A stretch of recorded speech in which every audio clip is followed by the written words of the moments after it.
Tonight we've got a great guest, Rob Crawford. He's been here before, and I'm not going to go on with an introduction because I really don't know what I'm talking about, other than the last time he was here I was fascinated, and he was the executive director of Religious Coalition Against Torture, and I found his remarks that evening to be very profound and very deep, and so I'm really glad that he's back. And so, without further ado, Mr. Rob Crawford.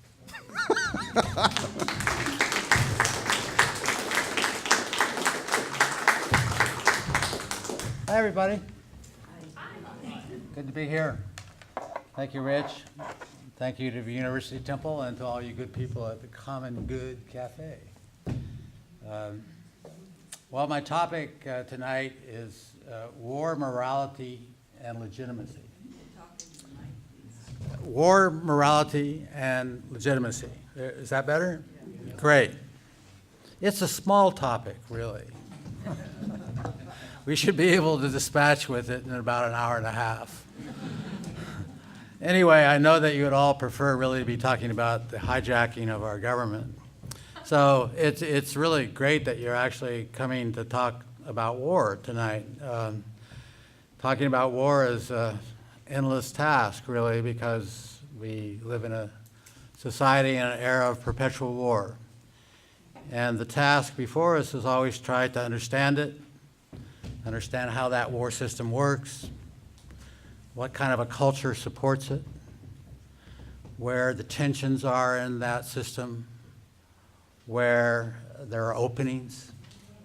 All these are critical questions, and they take sustained effort, really.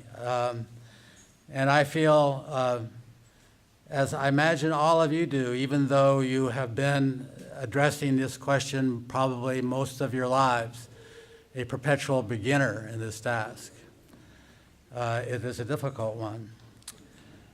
Rudolf Born famously said, "The first casualty of war is truth." And he had reasons for saying that, because war is built on myth. And myth is necessary because if the reasons of state, the political reasons of state, the economic reasons of state, the geopolitical reasons of state were known to the public, the reasons for going to war, there would be questions about those motives. So other reasons have to be proposed for going to war. Also, if the consequences of war were known to people, war would be difficult to accept.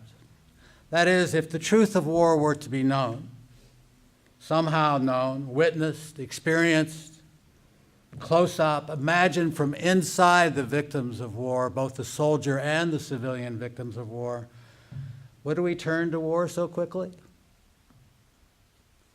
So war making relies on myth, not telling the truth of war.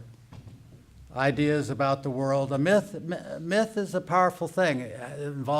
Myth is about ideas about the world that carry some kind of moral authority. People believe in them, and they authorize people to carry out certain actions.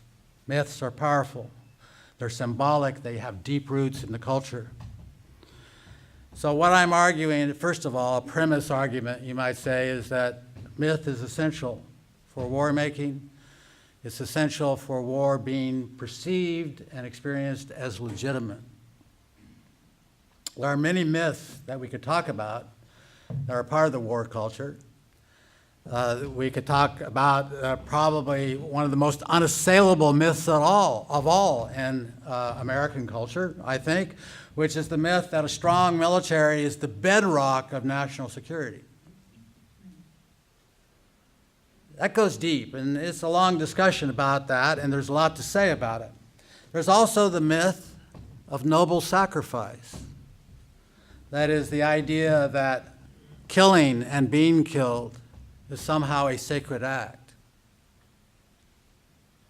There's the myth about who we are as a nation, and who we imagine our enemies to be. In every war, there are these kinds of myths about us and them.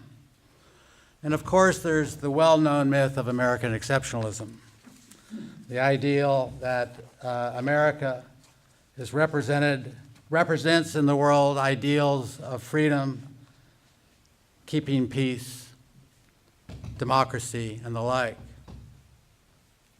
My focus tonight is really going to be on justifications for war, and justifications are understood classically in international law and just war tradition in two kinds of justifications. One is the justification for going to war, right? That is, jus ad bellum is the term in international law. It is the justification, the reasons that are put forth, the claims of why war is necessary, why war is moral. And then there is the myth of, the justification of humanity in war. That is, wars themselves are humane acts, that wars are legitimate and moral in the ways that they're fought, in the ways that they're carried out. I want to talk about, I just noticed that I, believe it or not, have my pages mixed up. What a professor is not supposed to do. So I want to talk then about a core contradiction. I believe that if we try to understand the war system as it exists, that there is, on the one side, the everyday reality of war, which is brutal, terrorizing, and inhumane. Yet there exists, in opposition to this, widespread expectations, values, institutionalized in international law about the humane limits to war. That is, specific acts of warfare cross a boundary and they are seen to be unacceptable. That international norms are violated. That humane warfare then becomes critical for the legitimacy of fighting war. So on the one side, we have the everyday reality of war, and that is, I'm suggesting, inevitably inhumane. And on the other side, humane warfare, I believe, is essential for the legitimation of war. If the everyday reality of war is inhumane, in fact, specific events will occur, events that will come to the public's attention, or could come to the public's attention, that would reveal or expose that inhumane reality. And so this becomes a problem for war makers, that potential of exposure or the everyday or occasional reality of those exposures. So therefore, a core requirement of any nation at war, I would suggest, a core requirement is to manage that contradiction that I've just set out. The contradiction between the inhumane reality of war on the one side and the humane expectation of war on the other side. The unobstructed use of military power means, I suggest, that the reality of warfare must be hidden, or when it is exposed, it must be handled in the least damaging way. My point is humane warfare becomes an essential myth of warfare, of the warfare state, of any warfare state. But it's also a vulnerable myth, which I'll also want to talk about. So let me just say, before I get to the vulnerability of the myth, let me just draw out my argument a little bit about the inhumane reality of war. This is not a fun topic to think about, but I believe a necessary one. I believe what drives war is what I would call a logic of force.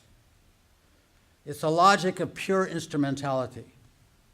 It leads to a predisposition of combatants, any combatants, nation or non-nation, a predisposition to use all available means that are useful for achieving a political objective, the political objective that the war seeks to realize, irrespective of competing values.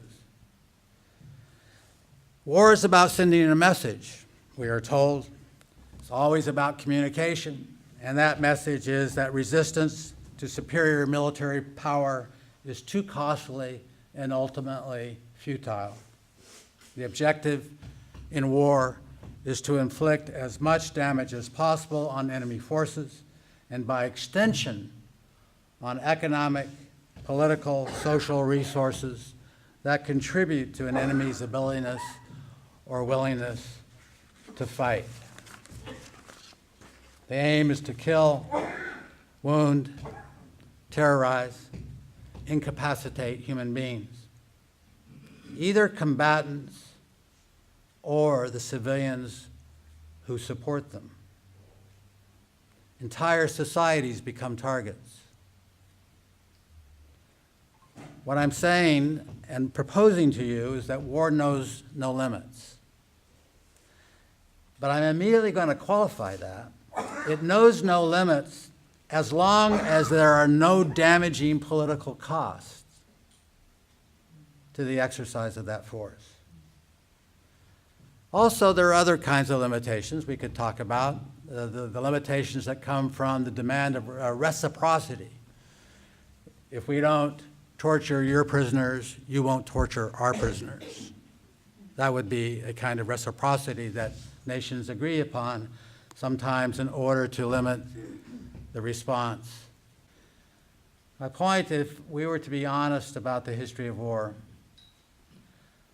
we would recognize that war is a practice, a use of violence that is normally unhinged from prevailing values. And it is unhinged from prevailing or any attempts to limit war's brutality through law. This is not to say that nations haven't adopted or observed limits to war. They have. Primarily, I would argue, precisely because of universal condemnation or near universal condemnation of particular acts of war, and that these become essential for legitimacy.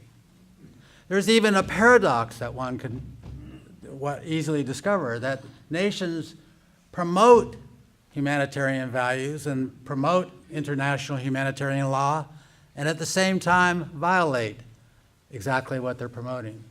It's a very interesting paradox. My argument is also not to say that all warfare, any kind of warfare, is equally inhumane. There is some warfare, clearly, that is more inhumane than other kinds. I understand that some people might object to that proposition. Nonetheless, my assertion is that the logic of force is prior to morality. It is the default position of war. And I would further suggest that the laws of war are made in recognition of this logic. That the laws of war, those who form the laws of wars, recognize that the logic of force always pushes at the limits of restraint. There's a recognition that there's always a will to power in war.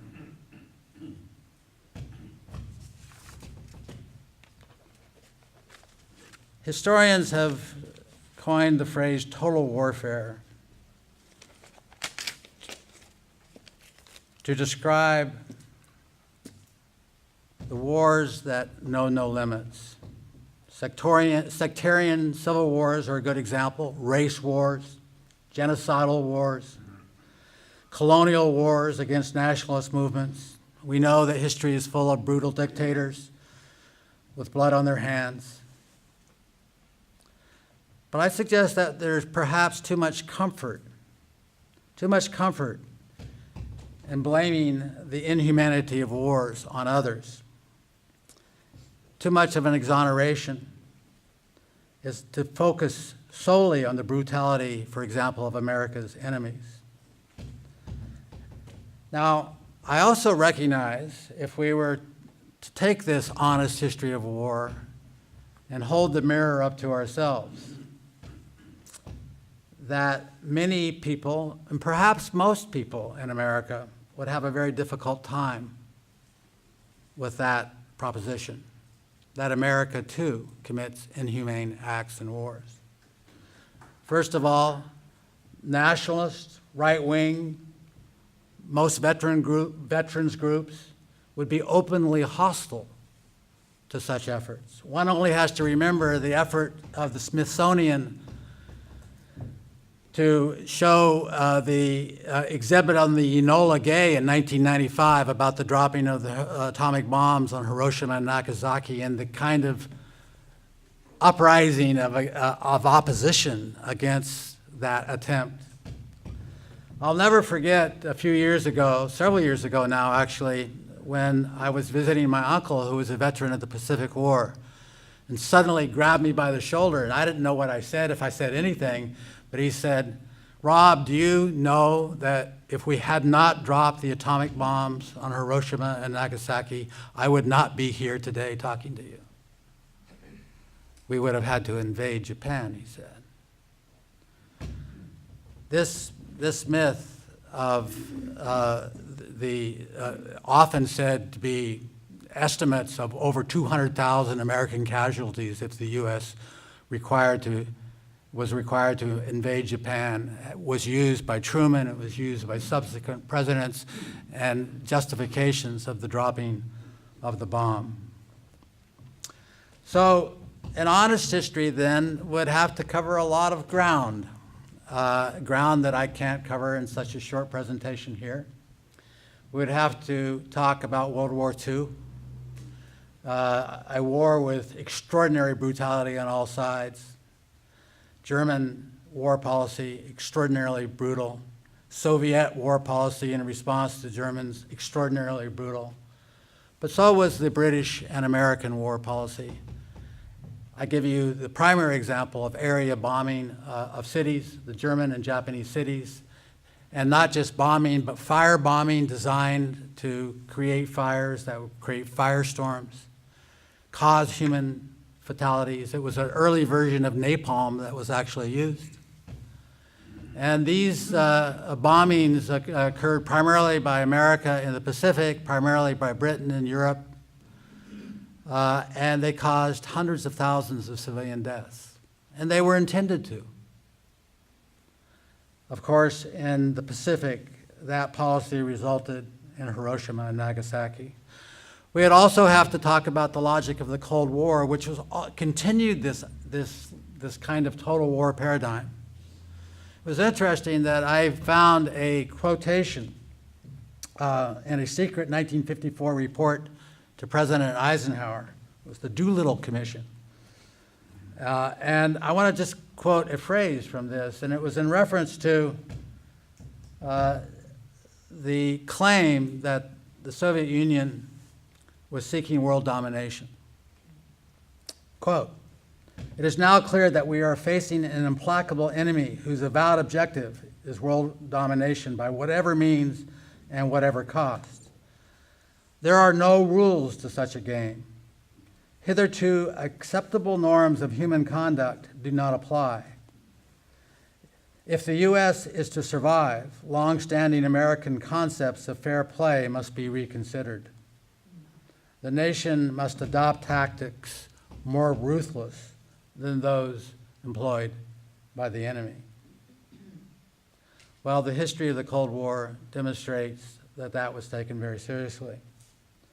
It started first with the area bombing of North Korea, where again, if you know that history, and by the way, Korea, for most of us, is a forgotten history. There was massive bombing of North Korean cities, again, causing hundreds of thousands of civilians. In fact, the bombing of North Korea, in terms of the tonnage dropped on North Korea, was greater than the Pacific War. This was followed by, in the Vietnam War, area bombing of North Vietnam and Cambodia as well, and large areas of South Vietnam. The indiscriminate bombing of cities, entire war zones. We're talking about the B-52 bombings, the use of Agent Orange, again, the use of napalm. A close examination of the Vietnam War or the Indochina War, other total war tactics would have to also be discussed. We would have to talk about the pacification campaigns and what they really meant.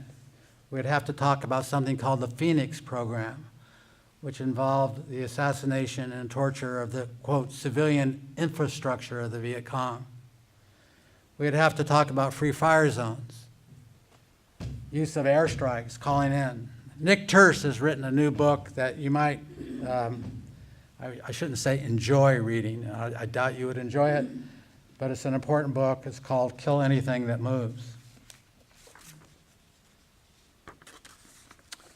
We'd have to talk about Cold War counterinsurgency tactics that were used in covert warfare throughout the entire Cold War period. Assassination, overthrow, support for dictatorships, repression, death squads, School of the Americas,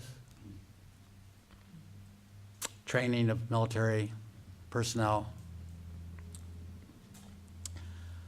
And I would suggest that the evidence is strong that this paradigm has continued beyond the Cold War, the end of the Cold War. I have no time again here to review in detail some of the examples, but starting with the Gulf War, the Iraq War I, we should know about the Highway of Death, the retreating Iraqi soldiers. We should know about General Barry McCaffrey's massacre at Rumalia, reported by Seymour Hersh, after a ceasefire had been declared. We should know about the civilian casualties of bombing Iraq in the Gulf War, including the Amaria shelter with over 400 people killed. And thanks to Bert Sachs, who's here tonight, and many others, we all also, and many of you probably do know, about the murderous US-led UN sanctions regime that resulted in the estimated deaths of over 500,000 children due to malnutrition-induced disease. And all this is before 9/11.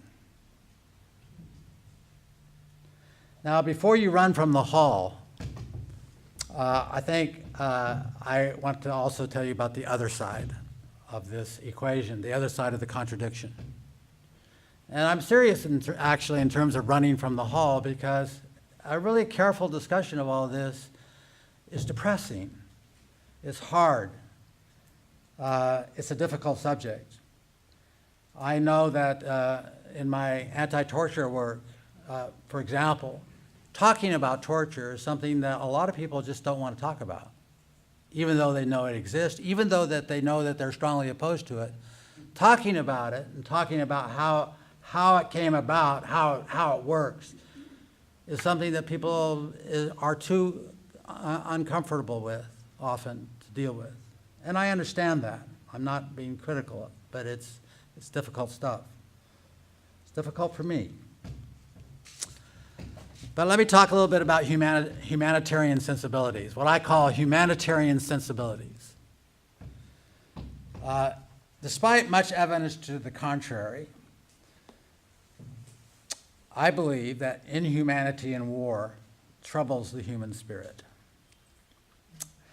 I believe that there is and I think I can substantiate that there is a growing public sentiment globally about inhumane warfare and the inhumane consequences of war. I think this new humanism is a response, in part, at least one response, to the unparalleled violence of the 20th century, which by one estimate resulted in 231 million civilian deaths, either directly or indirectly. I'm talking about the military violence of the 20th century. Following World War II, there was strong international support, including support from the American government, for the creation of a political and legal framework to limit war.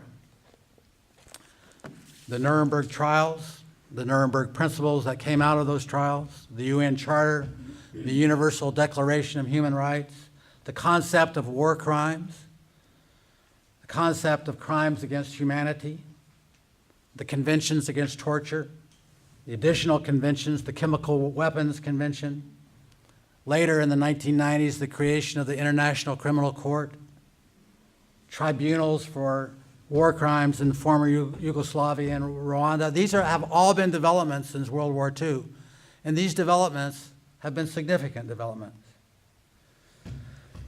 In the 1980s and beyond, there has been a virtual revolution in the consciousness about human rights, what one author called a justice cascade, demonstrating that human rights violators are being brought to court all over the world. It took sometimes 20 years, 30 years to do it, but it's happening. I think one additional source of this new humanism is the shocking inhumanity of nuclear weapons, which created, in response, a worldwide movement against the ultimate and inhumane warfare, the wanton destruction of millions of people by nuclear weapons and the fallout from them. Humane proponents of international humanitarian law hope for a new regime that would limit sovereignty and potentially transform contemporary war. Sadly, it is an unrealized goal. The laws of war, at best, have been unevenly applied, and they even have become instruments of power. Accountability for war crimes is also an unrealized ideal, especially for powerful nations. It's legitimate to ask the question if the laws of war have actually limited or lessened the inhumanity of war, or they have served to give it cover. And besides, the very category of inhumane warfare suggests that there's another category we can call humane warfare, which is something to I and many others would object. Yet, no government today seeking international recognition and respect can openly flaunt the international norms of humanitarian warfare. No nation can openly do that, not without widespread condemnation. All nations, in fact, I believe, claim to honor these norms.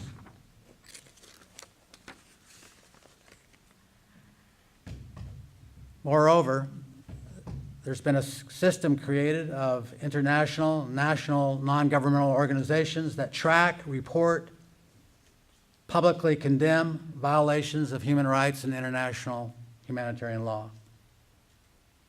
Humanitarian organizations, international organizations, many journalists, human rights attorneys, academics, now pay increasing attention to the violations of or alleged violations of humane ideals and laws related to war.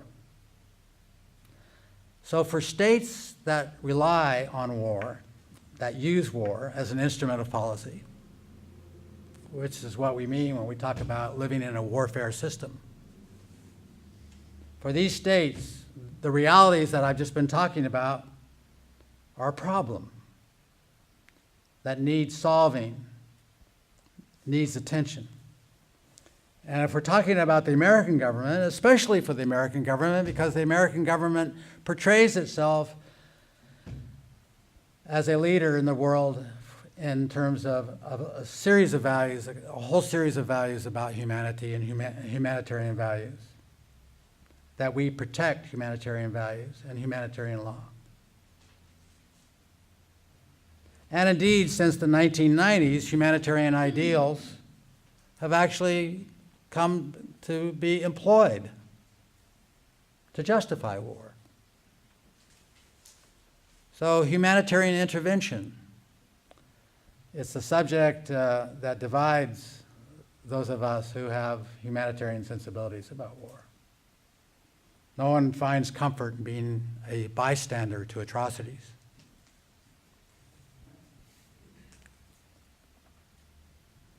Others worry about hijacking humanitarian motives for geopolitical ends. But the point I'm making here is that in an era said to be governed by international norms and international humanitarian law, states must at least attempt to make the case that they are conforming to those international norms. Failure to convince significant publics that the nation upholds international norms invites damaging criticism, and that damaging criticism can mean a critical loss of support, either globally or domestically, for war. If in reality warfighting is inhumane, as I'm suggesting that it is, maintaining legitimacy, therefore, requires presenting war in a way as what it is not, presenting war as what it is not. It requires a myth of humane warfare. There's much to say in so little time about the cultural dynamics and the political dynamics that compromise or undermine the humanitarian sensibility, which I believe is so profound and so widespread. We would have to talk about justifications for civilian deaths, including justifications that are difficult to acknowledge publicly, such as retribution. We would have to talk about the splitting, which I believe is essential to war. That is, the splitting which describes the enemy as brutal, without which it would be hard to fight many wars. Other races as brutal, other ideologies as brutal. And we would also have to talk about the dehumanization of victims so that they become not a matter of concern.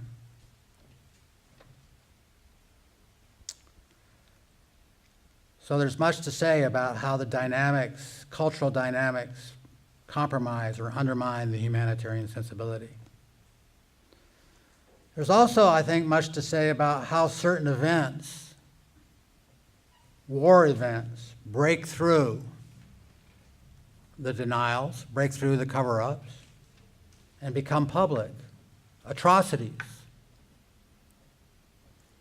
Atrocities that, one way to define what is an atrocity is something that shocks the conscience, to use a phrase that's used in international law, shocks the conscience.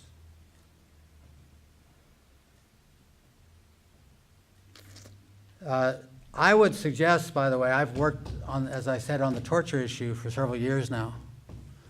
I would suggest that the torture issue has been the biggest challenge to the legitimacy of war in the United States that has existed ever in this country.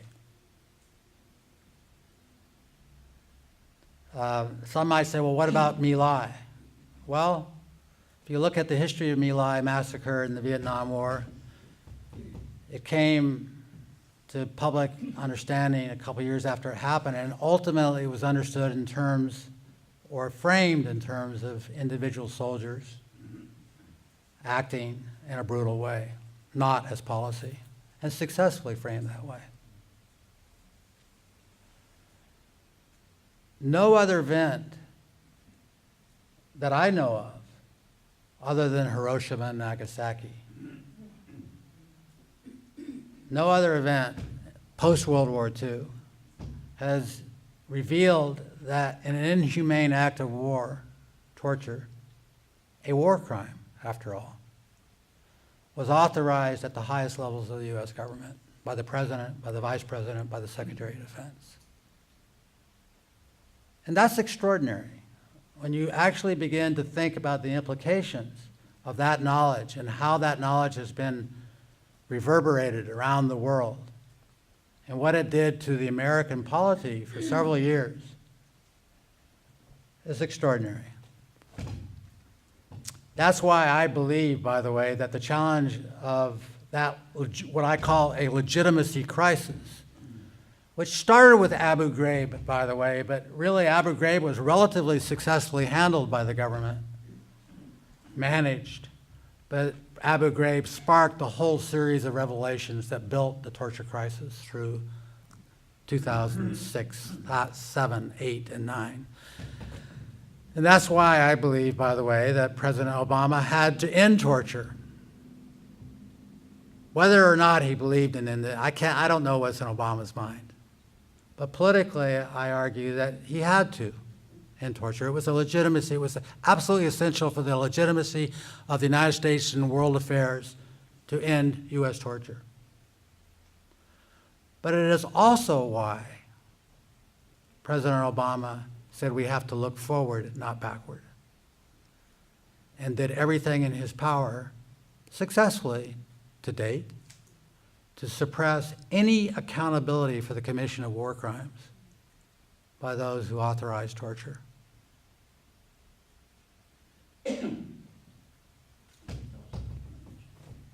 So we would have to ask also, we're talking about all the things that, how events come to shock the conscience and how those, and how that shock, to the extent that it occurs, is transformed into some kind of political voice. We'd also have to ask questions about our soldiers and how they deal with the moral pain of what they experience or witness in war. And how that moral pain, sometimes under what conditions, can be expressed by giving voice, political voice, oppositional voice. We would have to understand what motivated Joseph Darby, for example, to turn in the photos at Abu Ghraib. We would have to understand what motivated Chelsea Manning to reveal documents to WikiLeaks. We would have to know about many others who took courageous acts to oppose or to try to reveal acts that they witnessed or knew about, either up through the chain of command or going outside, as they often had to do, outside the chain of command.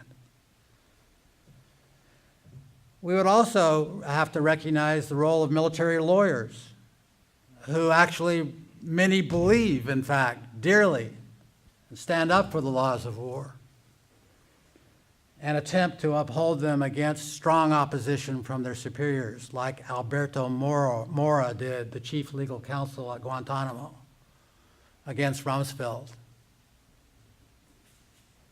So there's much to say about how the conditions of possibility of how these events can shock the conscience and how that moral outrage can take political form. And finally, there's much to say about government and media strategies for managing the contradiction. Because the powers that be certainly know that that contradiction exists.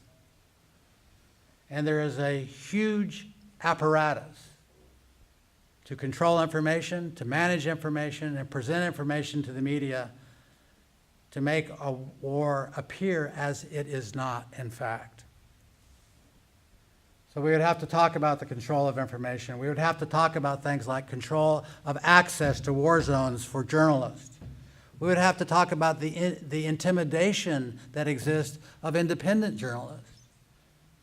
We'd have to, of course, talk about cover-ups, the devaluation of victims, the arguments about bad apples, the emphasis on situational atrocities, that is where individuals go berserk, the denial of policy.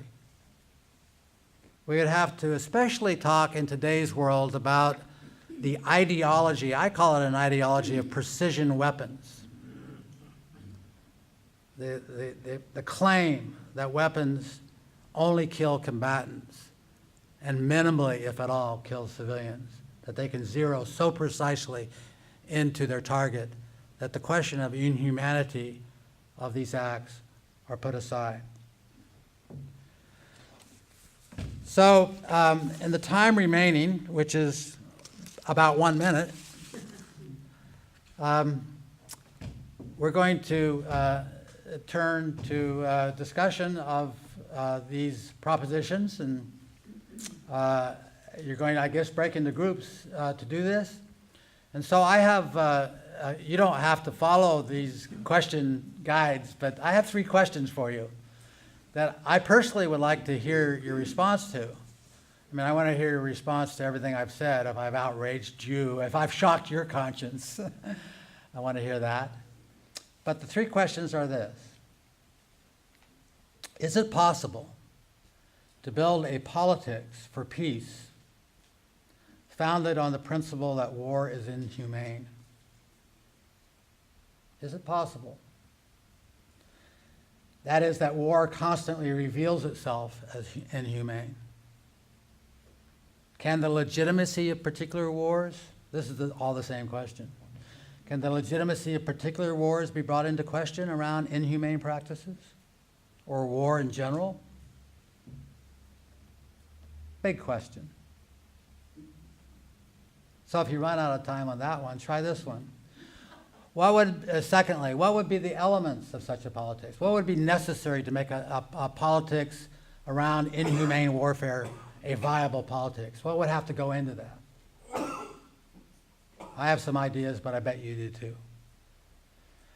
And 3, and this is a question that I struggle with even tonight in thinking about how I would talk to you folks about this subject, is how do we begin talking to others who perhaps are not as troubled as you or I might be about the inhumanity of war? How do we really start those conversations? How do we listen to them and engage in the kinds of conversation that Rich was talking about for the Common Good Cafe? Because people are troubled by inhumanity of war, and other people are not so troubled by it. And that is a reality of the culture in which we live. So thank you very much.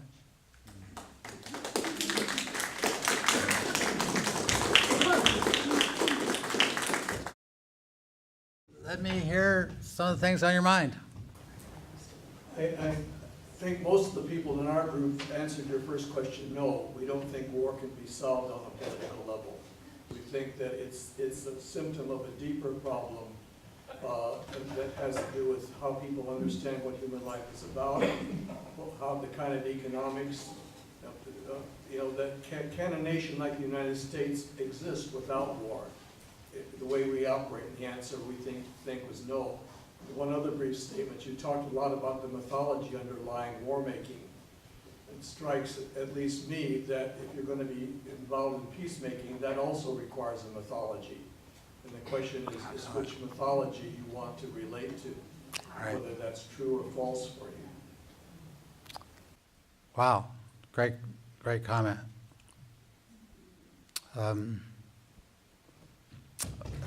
Let me ask back, and I mean to you or anyone, if you think that a politics, a peacemaking politics, can contribute to that deeper level of personal and cultural transformation that you're also talking about. And when I say political, of course, I probably am meaning cultural. It means engaging people in ideas. It means talking about what happens in war, talking about what happens to our soldiers in war, about civilians, other soldiers, about the very nature of war.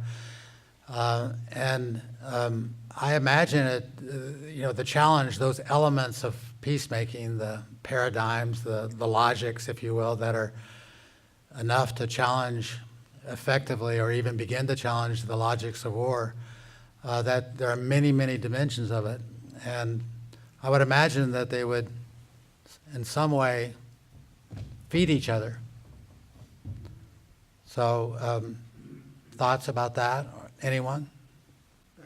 I would like to make a comment. I don't know if you mentioned even the word, I don't remember hearing it. A little bit louder. Louder, yeah. But I would like to at least mention the word justice. If you want to avoid war, you have to actually have foundations based on justice. And justice includes a system agreed upon in advance for punishing the one who will violate the laws that govern the behavior of the community, or the world, if you will. The reason we have wars in the world today is because there is no justice. America and any powerful entity at one point in time would allow itself to do whatever it is because it knows that it will not pay for the consequences of its actions. Yeah. Without justice, you can never achieve peace. Right. No argument.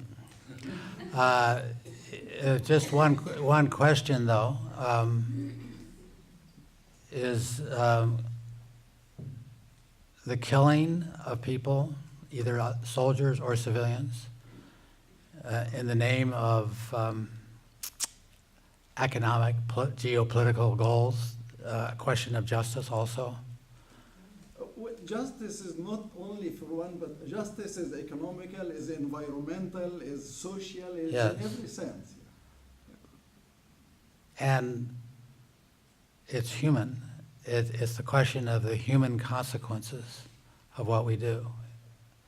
So that, I'm not saying that to focus on the inhumanity of war fighting is sufficient in itself, because we have to, that's just the one dimension that I focused on in my talk. The claim of the myth of humane warfare that is so powerful. That would have to be also connected to the whole question of the myth of just cause to war, which covers up these claims, that the issue that you're referring to about the injustice that motivates war and the consequence of war. So I would suggest that ultimately the inhumanity of practice of war is related to the question of the unjust causes of war, and that the two have to be equally questioned. For example, some might feel that there's actually just cause for some war. The whole Syrian intervention, the idea of humane intervention. Some people have argued that there are just causes for the use of military force, and Syria might have been one. Bosnia might have been one. Rwanda might have been one. And some people talk about World War II in terms of, a just war in that sense. But these are claims for just cause. And I think we have to, at the same time, question whether, in fact, there are just causes. We have to debate that. But at the same time, even if we acknowledge that we might disagree on just cause, we might be able to come together and agree on unjust consequences of war. Yes, sir. Yeah, when Malai Joya came to this area for 2 visits, something that came out of my shepherding around and such, and listening to her over and over, I kept on thinking, I wonder if all our activism for peace is as effective at actually stopping war as if we put it into educating girls all over the world. Which on the face of it has nothing to do with war. It's about learning how to read and write and stuff. But it gets at the heart of our culture and changes the way we live our lives individually and in community. And I can't answer that question. It might be that we should quit rattling off about Hiroshima and torture and all this war geeky stuff that we love to talk about and get down to schools, or get down to reforming business policies so that they're more equitable worldwide, or other changes that will change the culture and make war just more obviously not useful.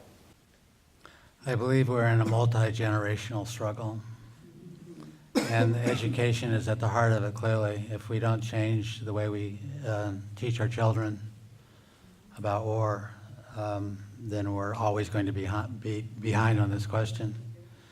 And I agree with you also on the gender dimension of what you're saying. War and masculinity have been connected for a long time.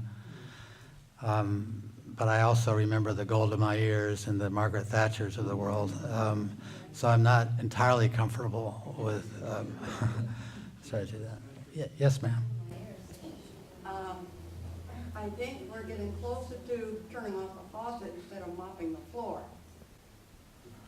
We got to get at the root cause, and it just can't be the things we're doing here. We're dealing with symptoms. The root cause is that there needs to be a spiritual transformation of some kind. That's what I have to say. Thank you. Yes. Our society is built on, I think, three prongs. We have the economic that cares for us, and as we know, we have political structures, and we have a cultural dynamic to all of society. And what these two people have just mentioned is very strong in the cultural realm, education and religion. And what I believe is that war is built on a very heavy emphasis on economic structure. And as long as those who are in power have the money, our wars are going to continue. I suspect that you and you, ma'am, yes, Brenda, and many others, John, might think that my grappling for a viable politics is overly partial. I can't help but think in practical terms when I think about the elements of what a viable peacemaking politics might include, what it requires, for example. I think of things like independent journalism, a very small question, but a very big question, really. Journalists who are free from the constraints of the media magnates. Because ultimately, one of the essential ingredients of an effective politics is knowledge about what goes on in war. We have to get to the truth of war somehow. And so I believe that it means alternative means of journalism. It means like ACLU work to protect journalists from being intimidated. Including surveilled by the government. It means First Amendment rights for journalists and also for protesters, by the way, if anybody listened to Democracy Now! This morning. Unfettered access to war zones. The control of government over the prosecution of war is extraordinary, and there's mind control going on when they do that.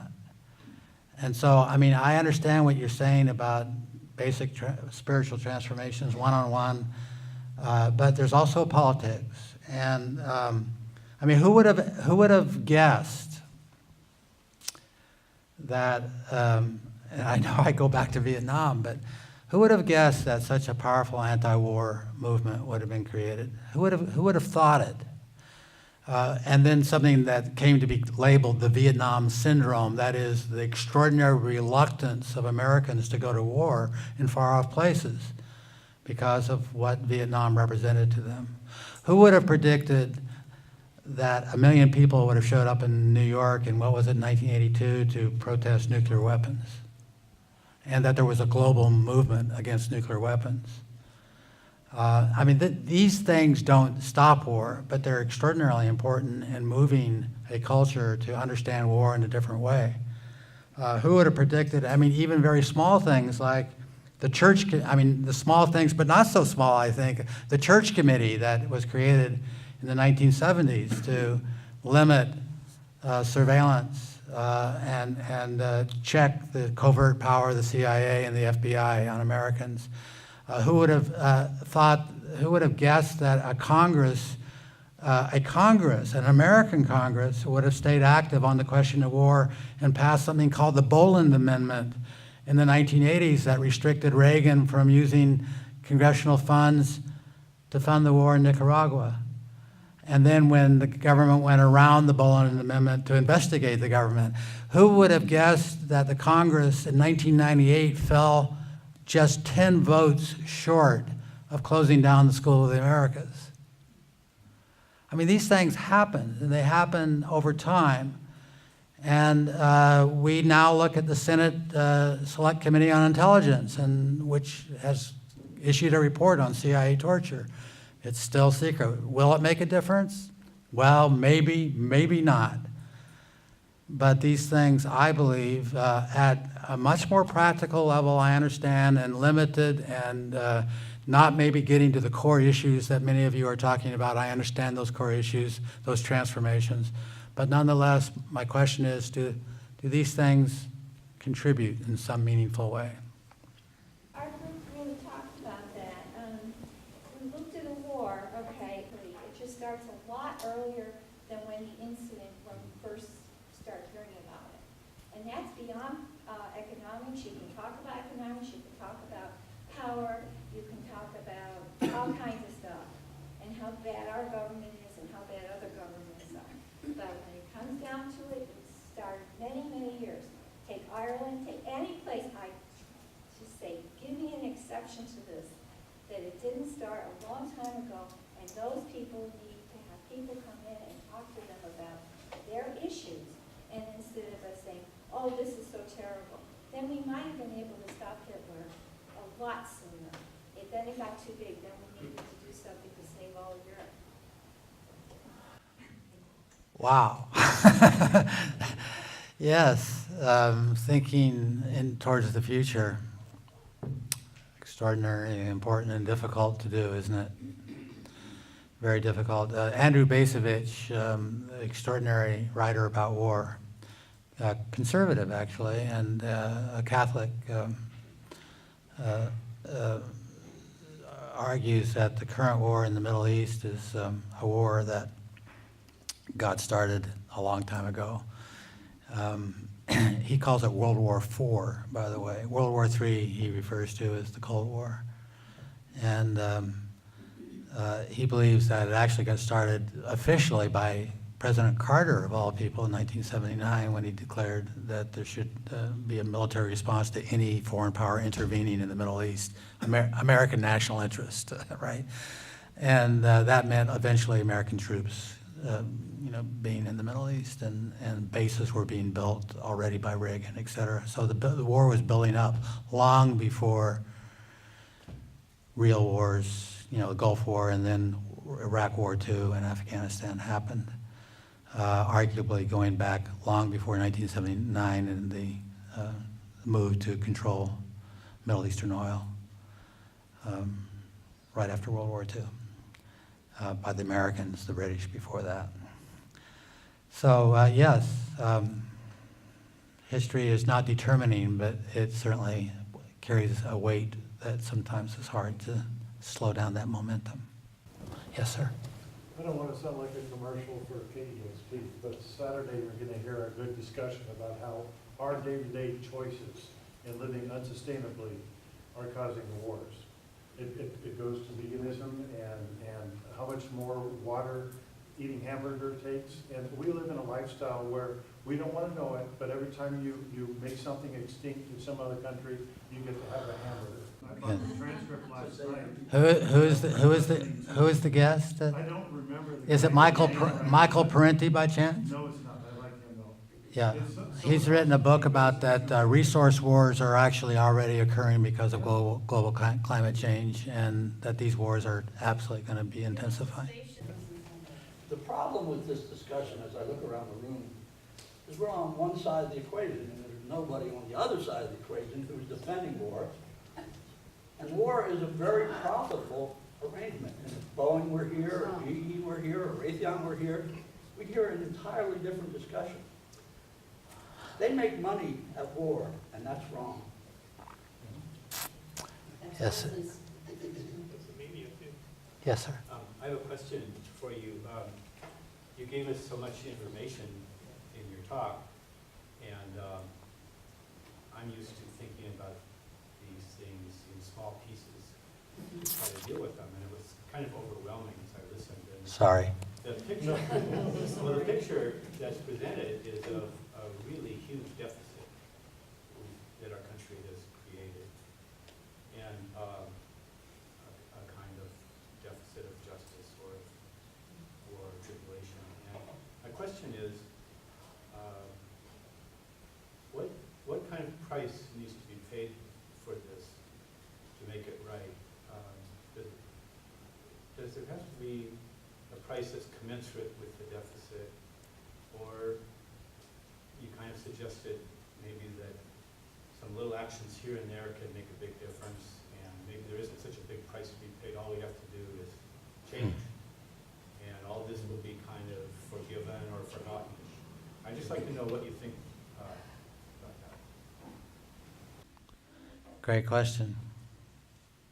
I don't know exactly what to think about the price. I have fears about that. I think we all do, of that it might take a nuclear exchange between India and Pakistan, for example, for the world to come to terms with nuclear weapons.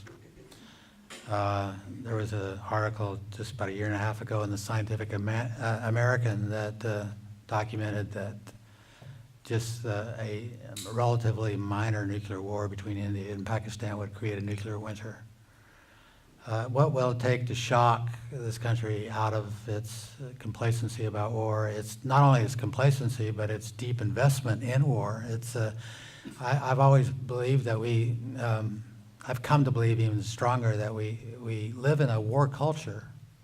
I mean, a culture that embraces war as not only as an instrumental means for achieving goals and solving problems, a military mentality, but almost a sacred, and not almost, a sacred act that is a kind of sacrifice that renews the nation spiritually somehow. And that's scary to think about that if that's true.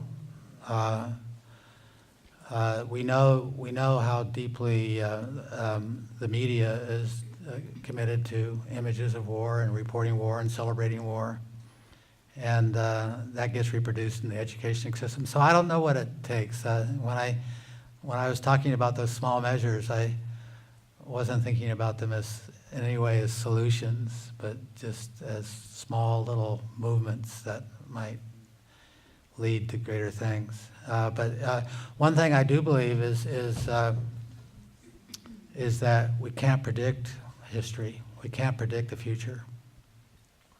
And things happen that surprise us, and that they become opportunities for for people who oppose war to speak to war. And these things keep coming up. I mean, I know it's true for me in the torture issue. The torture issue just won't go away. Things keep happening that bring it back. And the Syria issue brings up the whole issue of chemical warfare and the history of U.S. in chemical warfare in ways that it was just below the surface before the Syrian crisis. So now people are talking about, well, what about the U.S. giving the Iraqis intelligence when they knew they were engaged in chemical warfare against the Iranians? Even the chemicals too. And providing the chemical stores. So And the whole question of Agent Orange in Vietnam and the continuing violation of the treaty with Vietnam of not compensating for Agent Orange, which continues to be a travesty, a humane travesty in Vietnam today. So when these events occur, we don't know when they occur. I always say I better damn well be prepared when they do occur to be ready to engage those issues. I think that's true for all of us. I guess I'd like to hear the second half of your presentation, which you didn't give, because I think what we're up against, a lot of people would agree in our society that war is terrible, it's hell, but what gets in the way is the same thing with our politics, and that's TINA. There is no other alternative in certain situations. And we really need to talk more about the fact that most of the revolutions in the past century that were successful were nonviolent. That nonviolence is a force that most Americans don't really comprehend. And in fact, it's a very effective way to defend a society if you know what you're doing. You still die, you still suffer, but I don't think it has the dehumanizing effect that our current violent methods have. Thank you. I think that is crucial. And Weldon, I don't know if you want to speak to this, but I know that you've told me a lot about the creative peacemaking alternatives that you know about. And you want to say anything about any of these? I would just identify, I think, 2 or 3 sources just thinking about that. One is a retired now Mennonite historian of American history, Jim Youngkin, is a friend of mine, has written one on a nonviolent history of America, has looked through, there is another sort of level of stories that we don't know about ourselves. The most important, probably the most formative one for me is another dear friend, John Paul Lederach, who works both at the theoretical level and at the practical level on moral imagination. And you mentioned imagination. I think that's crucial in how we reimagine the possibilities. If we aren't imagining things, we're sure not going to create them. Right. And there are plenty of evidence now to show that nonviolence is actually more effective for creating nation states or resolving situations than war has ever been, and yet the prevailing presumption is that war is the only and ultimate effective means for resolving everything. It's simply not true. So we just have to keep working at all of those dimensions. All those dimensions, including nonviolent peacekeeping kinds of arrangements that might be international in scope. Yeah. I think, here comes Rich. So let's give Rob